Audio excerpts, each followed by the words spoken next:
Okay, so welcome back to this course on combinatorics. So we continue with our topic in graph theory. Today we will talk about some very important results. Before going to that, let me introduce a couple of product notions in graphs. So the first product that we are going to see is called Cartesian product. So given two graphs, let's say G and H, we want to look at the product of the graph G and H. And this product is defined on the Cartesian product of the vertex sets of G and H. So the vertex set of the product graph is the Cartesian product of V of G times the Cartesian product, Cartesian product V of G times V of X. So this is the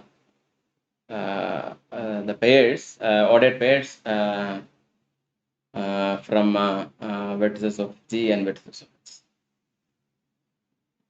Right, where the first component is from the vertex of G, vertex set of G, and the second component is from the vertex set of H. So that is the vertex set of the product graph. Now, how are the edges defined? So so there is an edge from, let's say, a vertex G comma H in the product to G dash comma H dash. If and only if either G is equal to G dash, right? It's the same vertex, and H dash is an edge in the graph H, or H is equal to H dash and G dash is an edge in the graph G. So if either of this happens, you have an edge from GH to G dash H dash. So if you look at this product, we will see that the if suppose your graph G is just one edge, and your graph H is also just one edge. So what happens if there is an edge in G and there is an edge in H? Okay. So what happens is that, so in the product graph, so this will be the corresponding points. Okay, so this is, let's say, 1, 2 and AB. Then you have 1A, 1B, 2A, 2B, right? So the edges are going to be like this, right? So basically, you will get all these 4 edges. So this is why it looks like a box, and the symbol for the product is basically a square, right? A box. So this is the symbol that we use, the box symbol. And that box tells you how to define the product, right? I mean, like, if you have, so whenever you have an edge in the graph G and an edge in the graph H, the corresponding endpoints, so in the product you can take, and then you know how to put the edges. So that will tell you how to do it for the entire graph. And that is the reason this symbol is used to represent the product. Okay, so the Cartesian product of G and H is defined this way. So here is an example of a graph on 3 vertex cycle G and a 4 vertex path H and the product graph. Okay, so if you look at the product, you can see how this is, right? So you have several copies of G, you can see, right? And you can also see several copies of H if you look at it like this, right? So these are basically copies of H. So if you think about this product, take this definition and look at how these edges are going to come in the product. You will see that this product can be thought of as obtained in the following way. So you take the graph G and you replace every vertex of G with a copy of H, right? So here you take the graph G and replace every vertex with a copy of H, right? Like this. Okay? Now, the corresponding vertices in H, right? So we'll have an edge if and only if there is an edge in the graph G. Okay. So between this copy and this copy, right? There is an edge. There is an edge from G from this vertex to this vertex. So the corresponding copies, the vertices corresponding to, right, this replacing, right? So they will have an edge between them. And you can also see it as like, taking the graph H, replace every vertex of H with a copy of G, and then do the same thing, right? Put an edge whenever there is an edge in the edge. So basically, it becomes a, it's a symmetric product. So you can see that G Cartesian G box H is isomorphic to S box G. Okay. So this is something that you can prove as a homework. So that is the Cartesian product.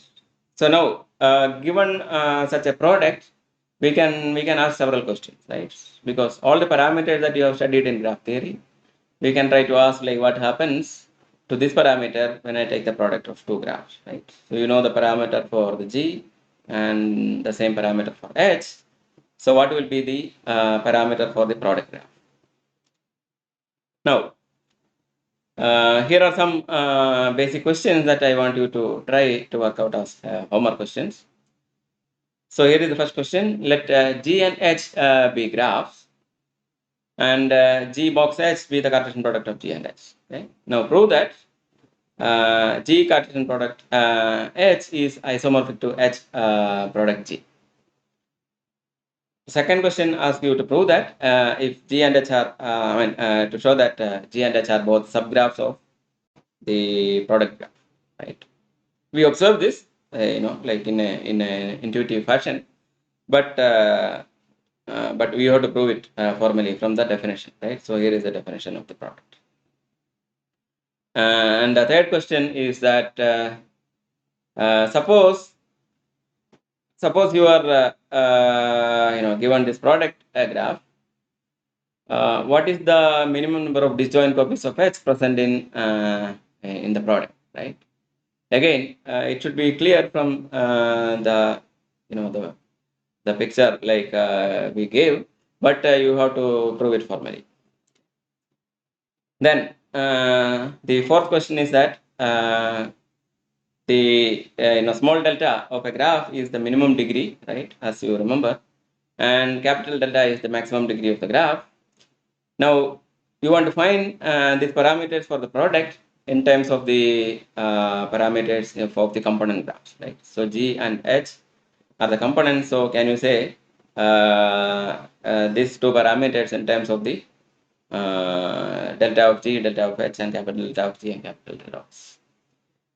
And finally, you can also show that the chromatic number, right? So chromatic number is the minimum number of colors that suffices to color the vertices of a graph such that adjacent vertices does not get the same color, right?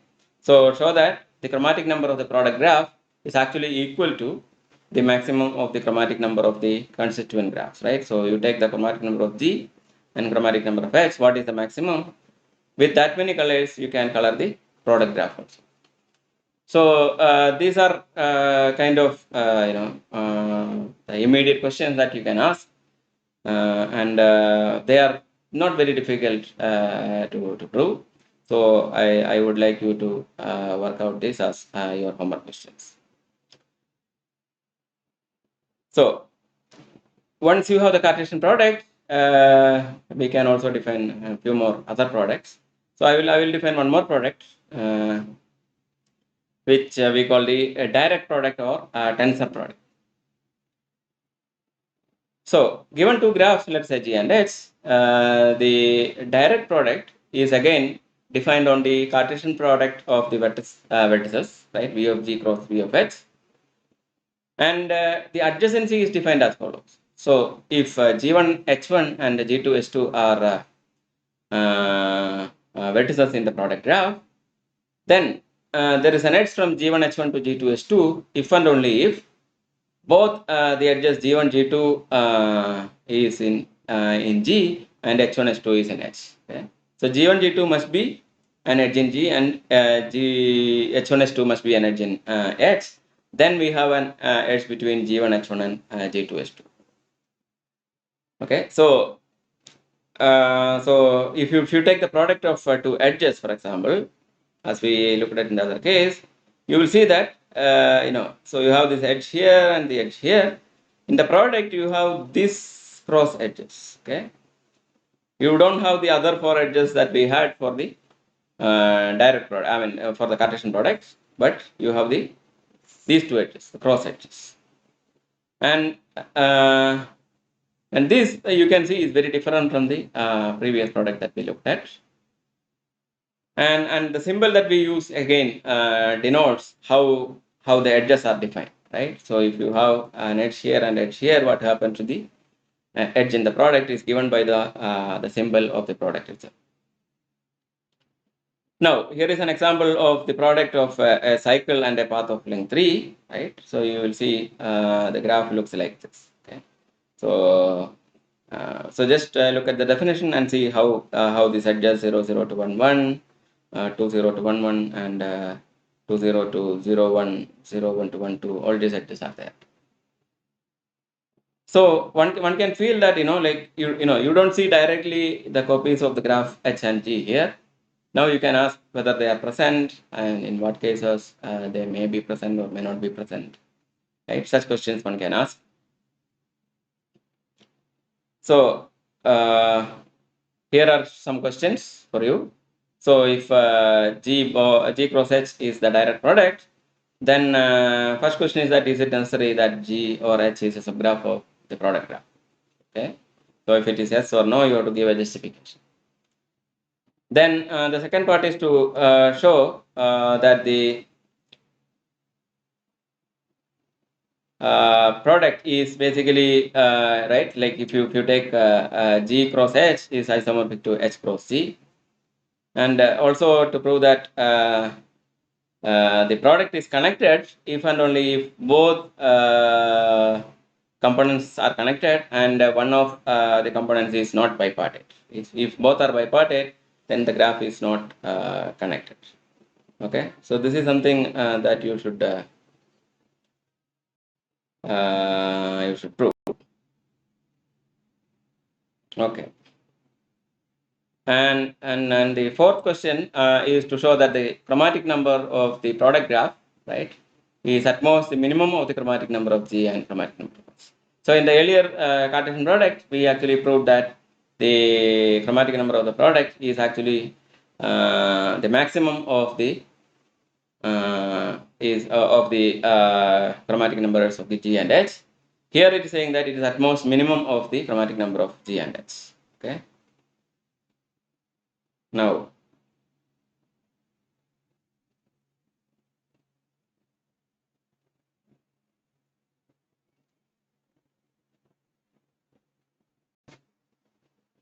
okay. Now,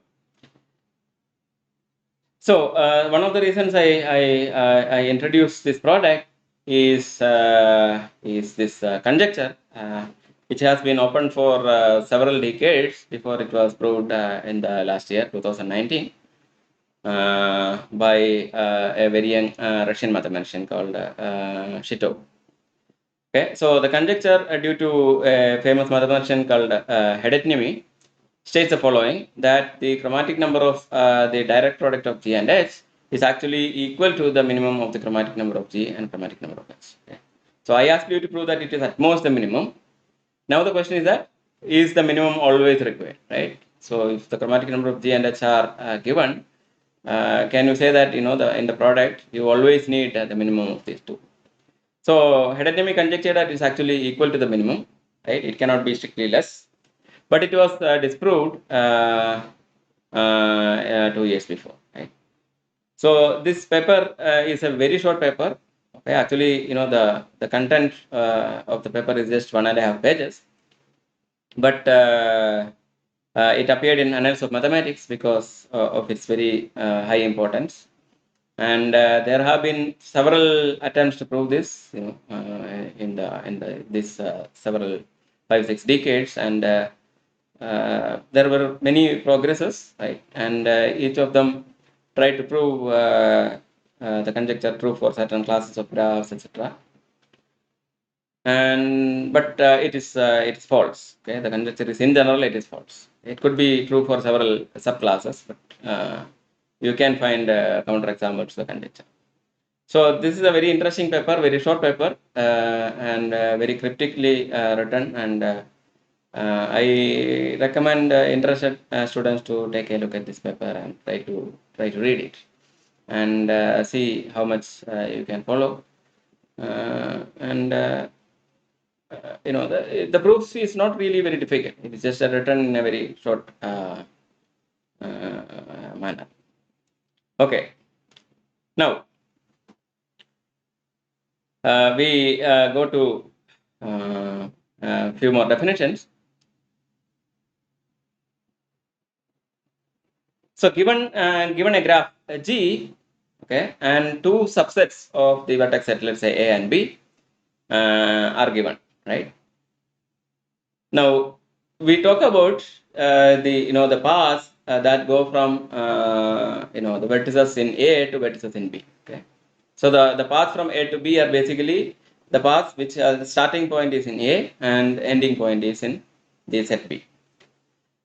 Now, once you consider this A-B paths, right? Suppose you can find a subset of vertices, right, or edges actually, right? So subset of vertices and edges, such that every AB path must pass through one of these vertices and edges, right? You can always find this by taking the looking at all the paths and then finding a set, a suitable set, so that every path from A to B must pass through one of these vertices or edges, right? Then such a set is called a separating set. Okay, so if X is a subset of V union E, such that every AB path contains some vertex or edge from X. Okay. Now, then we call X as a separating set for AB. Okay, so AB is separating. So why is it AB separating? Because if you remove X, right, then there is no path from A to B, right? That is the idea. So the idea of separating set is important because it basically talks about the so for example you are talking about, let's say the graph is going to represent connection between very important centers of let's say military intelligence, right, and then or military stations, right, and the edges basically represent the connections or communication channels between these centers. And then a separating set is basically the nodes or the paths or bridges, whatever, right, connections, roads, that can be critical in the sense that once you are able to if an enemy is able to destroy this, then the communication or contact between these centers will be lost, right? So therefore, and this can come in many situations, not just in in military planning, but it can be in communication networks, it can be in real life, uh, uh, networks or many other situations. But each of them basically has this abstraction that you can basically find a subset whose removal disconnects the communication between these two sets. Now, when you want to make your network very robust, you want to make sure that there is no very small such sets, right? So you have to ask about such questions. So the notion of separating set is very important. Now, so here is an example in the graph given here. That you have the set A, right? So A is the set of vertices under this the circle, and here is another circle B of vertices.